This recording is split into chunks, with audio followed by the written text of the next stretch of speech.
Lumen nomor 12.330, 9 Mei 2026.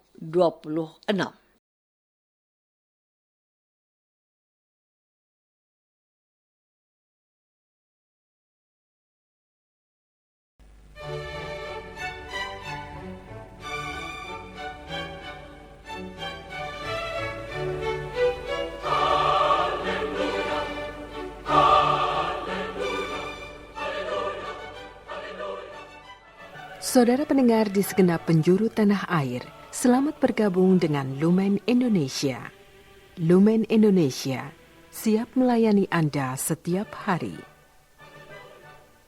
Saudara terkasih, marilah kita bersatu dalam Tuhan kita Yesus Kristus yang tidak berubah dahulu, sekarang, dan selama-lamanya.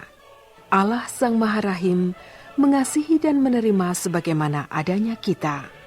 Allah Bapa kita di surga senantiasa bersedia menolong, menghibur dalam menghadapi segala permasalahan hidup sehari-hari.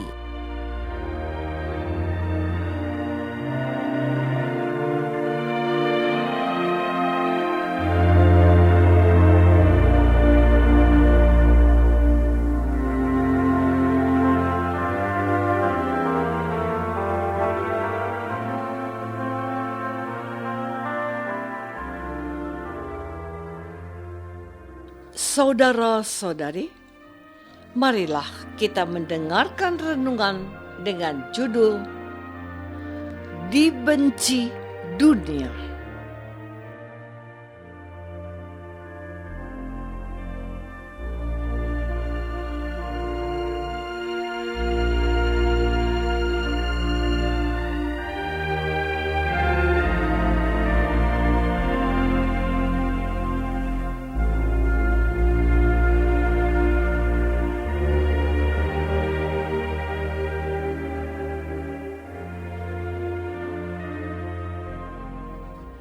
Yang berdasarkan pada Injil Yohanes bab 15 ayat 19.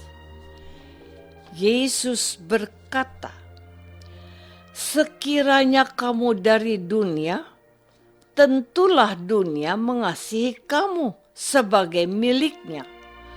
Tetapi karena kamu bukan dari dunia, melainkan Aku telah memilih kamu dari dunia, sebab itu dunia membenci kamu."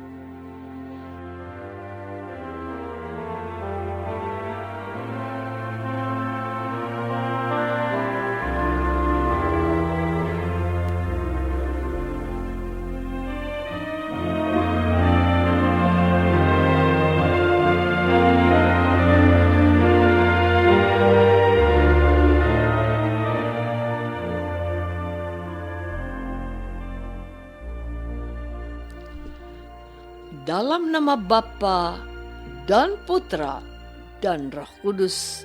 Amin.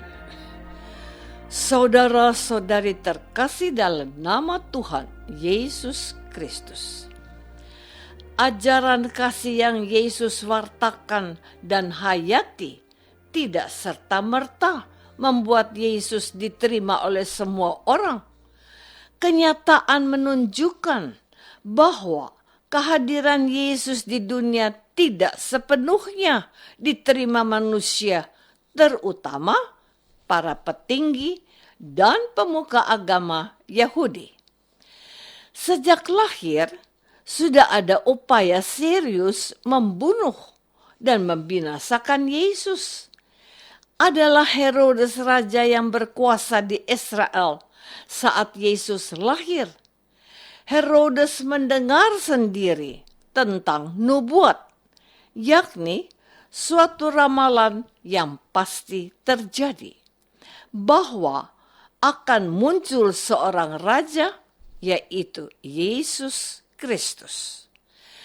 Tetapi Herodes tidak mengetahui bahwa Yesus bukan seorang raja seperti raja-raja dunia lainnya, yang haus akan jabatan, kekayaan, ketenaran, dan kekuasaan. Yesus adalah Raja Damai yang tidak pernah mempergunakan kekerasan dan tidak mencari apalagi merebut kekuasaan dan jabatan. Yesus juga bukan termasuk golongan para raja yang hanya mengejar kekayaan dan ketenaran. Yesus adalah seorang raja yang datang untuk menolong, menyelamatkan, dan mengangkat derajat dan martabat manusia. Namun, walaupun Yesus Raja Damai, Herodes tetap mengutus bawahannya untuk membunuh Yesus. Saudara-saudari terkasih, ketidaksukaan orang-orang Israel kepada pribadi Yesus berlanjut pada saat Tuhan Yesus mulai tampil di depan umum dan mewartakan kerajaan Allah. Di satu sisi, Yesus memang sangat disukai oleh para pendosa, orang-orang sakit, orang-orang kecil dan rakyat jelata. Tetapi di sisi lain, Yesus tidak disukai atau dibenci oleh para penguasa, pemimpin agama, dan orang-orang yang sebelumnya memiliki pengaruh dalam masyarakat. Bagi para pendosa, orang-orang sakit, orang kecil dan rakyat jelata, Yesus adalah seorang pahlawan, penolong, pembela, dan sang juru selamat. Sedangkan bagi para penguasa, pemimpin agama, dan orang-orang yang sebelumnya memiliki pengaruh dalam masyarakat, Yesus merupakan ancaman, pesaing, pengganggu, dan pembawa masalah, sehingga mau tidak mau harus dibinasakan. Maka kita dapat melihat bahwa dalam melakukan tugasnya mewartakan kerajaan Allah, Yesus sering mendapatkan ancaman pembunuhan. Saudara-saudari terkasih, pengalaman dibenci oleh sebagian orang Israel menjadi dasar bagi Yesus untuk mengingatkan para murid, termasuk kita yang hidup pada era modern dan canggih. Dengan kata lain, kita semua akan mengalami hal yang sama. Dahulu Yesus dibenci. Kebencian orang-orang kepada Yesus berakibat buruk, yakni Yesus dianiaya, didera, dan wafat disalib. Setelah Yesus wafat, para murid mengalami pengalaman yang serupa. Banyak dari para rasul yang harus rela menderita dan dibunuh sebagai akibat dari kebencian yang mendalam kepada para pengikut Yesus. Dan kini kita pun mengalaminya. Kita sebagai pengikut Yesus yang hidup di zaman yang penuh dengan fasilitas media sosial, tetap dibenci oleh dunia. Dunia yang membenci kita tidak hanya datang dari orang-orang yang berbeda agama, tetapi juga dari orang-orang yang seagama dan seiman dengan kita. Pasangan, anak, atau orang tua bisa menjadi bagian dari dunia yang ikut membenci kita. Misalnya, ketika kita selalu ingin jujur, sebab kita benar-benar mau mematuhi ajaran Yesus. Namun, ada saja anggota keluarga yang membenci kita karena terlalu jujur.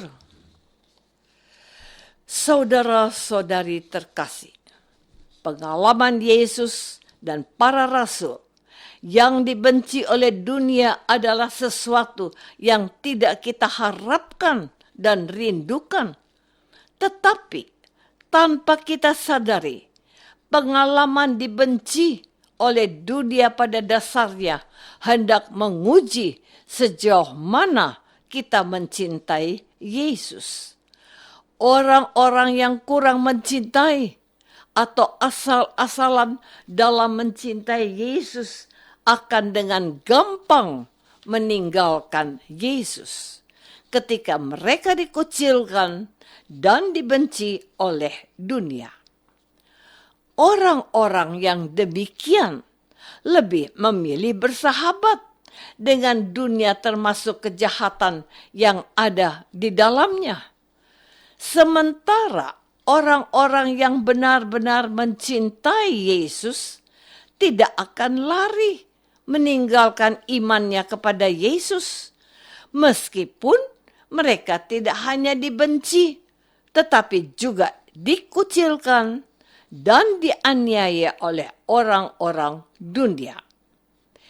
Bagi orang-orang yang demikian, akan lebih memilih menjadi pembangkang atau orang yang tidak disukai oleh sesama daripada bergaul dan menjadi bagian yang orang-orang dunia yang menyukai kejahatan. Mereka ini tidak malu. Sebaliknya, merasa terhormat pada saat dibenci oleh dunia. Karena iman kepada Yesus. Iman kepada Yesus tidak pudar meski ada orang yang tidak suka dan membenci kita.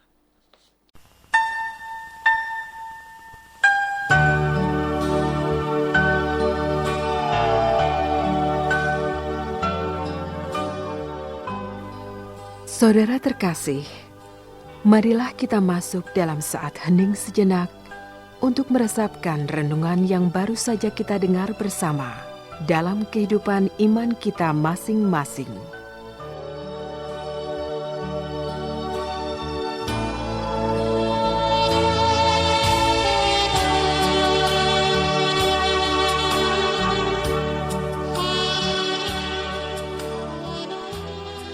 Apakah selama ini kita sudah siap menerima perlakuan dari dunia dan sesama yang membenci kita oleh karena iman kita kepada Yesus? Marilah kita berdoa. Tuhan Yesus Kristus, Engkau mengalami pengalaman dibenci serta dianiaya sampai wafat di salib. Engkau mengingatkan dan menyadarkan kami bahwa dunia pun akan membenci kami. Tuhan Yesus, berilah kami kekuatan dan keberanian agar kami tidak takut dibenci karena mengimani-Mu. Doa ini kami persembahkan dalam nama Yesus, Tuhan dan pengantara kami. Amin. Semoga kita semua selalu dinaungi dan dibimbing oleh berkat Allah yang Maha Kuasa. Dalam nama Bapa dan Putra dan Roh Kudus. Amin.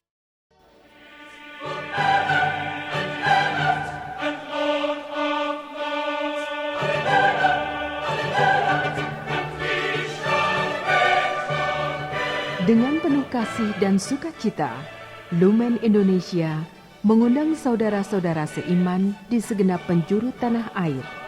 Sekiranya ada tanggapan ataupun saran, kirimkan surat Anda ke Lumen Indonesia. Terima kasih atas perhatian Anda. Sampai berjumpa lagi dengan Lumen Indonesia pada waktu dan gelombang yang sama esok hari.